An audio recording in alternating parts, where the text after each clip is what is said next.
Hi friends, বৌমার রান্নাঘরে আপনাদের সবাইকে স্বাগতম। আজকে নিয়ে এসেছি মাটির ভারের পিৎজা। মাটির ভারে এখন খুব ট্রেন্ডিংয়ে চলছে পিৎজাগুলো। এটি ফাঁকিবাজি পিৎজাও বলা যায়। কিছুই লাগে না, মাটির ভার নিয়ে নিয়েছি আমি 3টে। সেটিকে 10 মিনিটের জন্য জলের মধ্যে ভিজিয়ে রেখেছি, তাতে যে মাটির ধুলোটা থাকে সেটা বেরিয়ে যাবে। স্টাফিংয়ের জন্য আমি কিছুটা ক্যাপসিকাম কুচিয়ে নিয়েছি, কিছুটা নুন দিয়ে সেদ্ধ করা ভুট্টা নিয়েছি, 2টো গাজর ছোট ছোট করে কুচিয়ে নিয়েছি,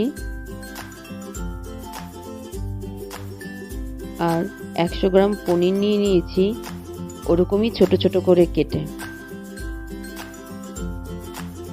এই পিৎজাটি বানানো খুবই সহজ। তারপর একটি ফ্রাই প্যানের মধ্যে 2 চামচ সর্ষের তেল দিয়ে দিলাম।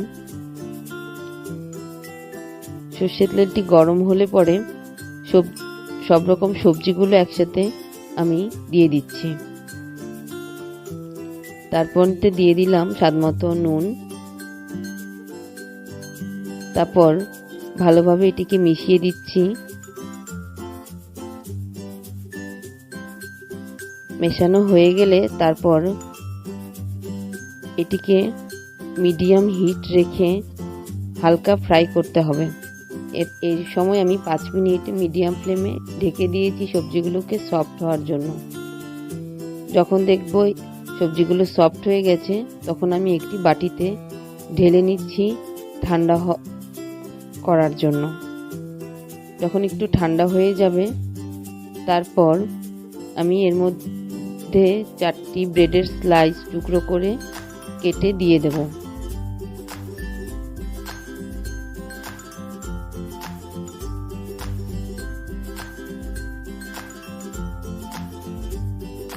এভাবে ছোট ছোট করে কেটে নিতে হবে ব্রেডের স্লাইসগুলো।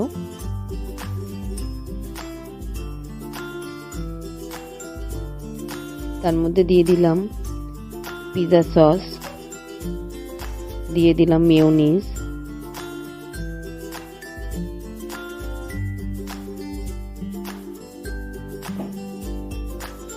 তারপর দিয়ে দিলাম মেল্টেড চিজ। আপনাদের যদি মেয়োনিজটা না থাকে তাহলে এটিকে বাদ দিতে পারেন। তারপর ভালোভাবে এটিকে মিশিয়ে নিচ্ছি।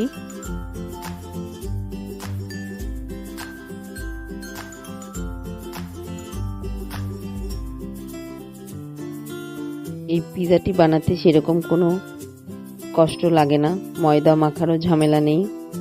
দিয়ে দিলাম অরিগ্যানো। চিলি ফ্লেক্সটি আমার শেষ হয়ে গেছে, তাই আমি চিলি ফ্লেক্স দিতে পারছি না। চিলি ফ্লেক্স দিলেও এতে খুব ভালো লাগে। অরিগ্যানোটা দিয়ে ভালো করে আবার মিশিয়ে নিচ্ছি। খুব সহজ একটি রেসিপি, কিন্তু এখন খুব ট্রেন্ডিংয়ে চলছে, তাই বানিয়ে ফেললাম মাটির ভাঁড়ের মধ্যে পিৎজা।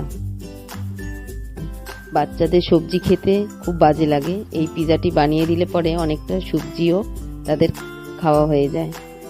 তারপর আমি স্টাফিং করে নিচ্ছি মাটির ভাঁড়ে। প্রথমে দিয়ে দিলাম সবজির স্টাফিংটি, তারপর একটু প্রেস করে করে এটিকে বসিয়ে নিচ্ছি। তারপর এর মধ্যে দিয়ে দিলাম মেল্টেড চিজ।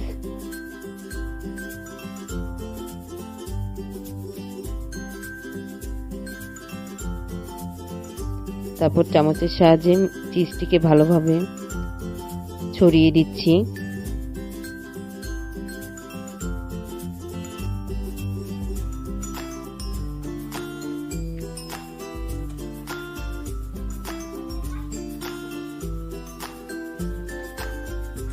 সবগুলো যখন ভালোভাবে ছড়ানো হয়ে যাবে, তারপর কিছু গ্রেট করে রেখেছিলাম মোজারেলা চিজ, সেটিকে দিয়ে দিলাম। আপনার ভাতটি যদি বড় হয়ে থাকে, তাই এই জিনিসটি আপনি 2-3 বার রিপিট করতে পারেন। আমার ভাঁড়গুলো ছোট ছিল, তাই আমি 2 বার রিপিট করেছি। তারপর সেম প্রসেসে আবার আমি সবজি স্টাফিংটি দিয়ে দিচ্ছি। এতে বাচ্চারা এত চিজ, এত মেয়োনিজ থাকায় বাচ্চাদের সবজিগুলো খেতেও খুব ভালো লাগে। তাদের সবজি খেতে অনেক রকম অসুবিধা হয়, ভালো লাগে না, এই সবজিগুলো ভালোভাবে খাওয়া হয়ে যায়। এবার আমি আবার মেল্টেড চিজ দিয়ে দিলাম, তারপর আবার আমি গ্রেটেড চিজ দিয়ে দেবো।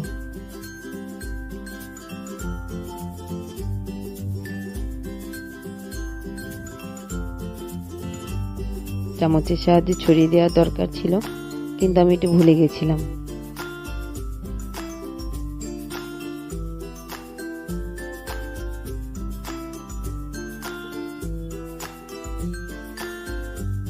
আমার চ্যানেলে যদি আপনারা নতুন হয়ে থাকেন তবে অবশ্যই আমার চ্যানেলটি সাবস্ক্রাইব করতে ভুলবেন না। অবশ্যই পাশে থেকে আমাকে উৎসাহিত করবেন। নতুন নতুন কোনো রেসিপি জানার হলে আমার কমেন্ট বক্সে অবশ্যই কমেন্ট করবেন। তারপর আমি ছড়িয়ে দিলাম কিছুটা সেদ্ধ করা ভুট্টা, দেখতে সৌন্দর্যের জন্য, এটি অপশনাল, এটি না দিলেও কোনো অসুবিধা নেই। কিছু দিয়ে দিলাম করিয়েন্ডার লিভস, ধনেপাতা, আর তারপর শেষে আমি এর মধ্যে কিছুটা অরিগেনো স্পেয়ার করে দিচ্ছি, কিছুটা অরিগেনো ছড়িয়ে দিলাম। তারপর কড়াইতে কিছুটা নুন নিয়ে 10 মিনিটের জন্য প্রিহিট করে নিচ্ছি। 10 মিনিট প্রিহিট হয়ে যাওয়ার পর একটি স্ট্যান্ড বসিয়ে দিলাম।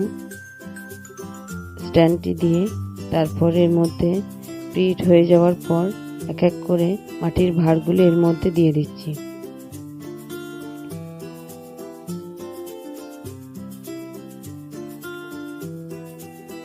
তারপর মিডিয়াম হিটে রেখে 15 থেকে 20 মিনিটে বেক করে নিতে হবে। তাহলেই তৈরি হয়ে যাবে আমাদের মজাদার কুল্লার পিজাও বলে। আমি গ্যাসের ওভেনে করছি, এটি ওভেনেও করা যায়, সেম প্রসেসে। দেখুন তৈরি হয়ে গেছে আমার মজাদার কুল্লার পিজা বা মাটির ভাঁড়ের পিজা। আমি এবার নামিয়ে নিচ্ছি, গ্যাসটি বন্ধ করে এবার আমি নামিয়ে নিচ্ছি। একটু গরম আছে, একটু ঠান্ডা করে নিয়ে আমি তারপর নামিয়েছি। দেখুন কি সুন্দর তৈরি হয়েছে, খেতেও খুব সুস্বাদু হয়েছে। অবশ্যই বাড়িতে ট্রাই করবেন এবং আমাকে কমেন্ট বক্সে জানাবেন রেসিপিটি আমার কেমন হয়েছে। চিজে ভরপুর পিজাটি বেশ সুস্বাদু হয়েছে খেতে, খুব দারুণ। এই রেসিপিটি খুব অল্প সময়ে তৈরি করা যায়। বন্ধুরা, আমার রেসিপিগুলো যদি ভালো লেগে থাকে অবশ্যই আমার চ্যানেলে সাবস্ক্রাইব করতে ভুলবেন না। আমার পুরো ভিডিওটি দেখার জন্য সবাইকে অসংখ্য ধন্যবাদ। Bye bye friends.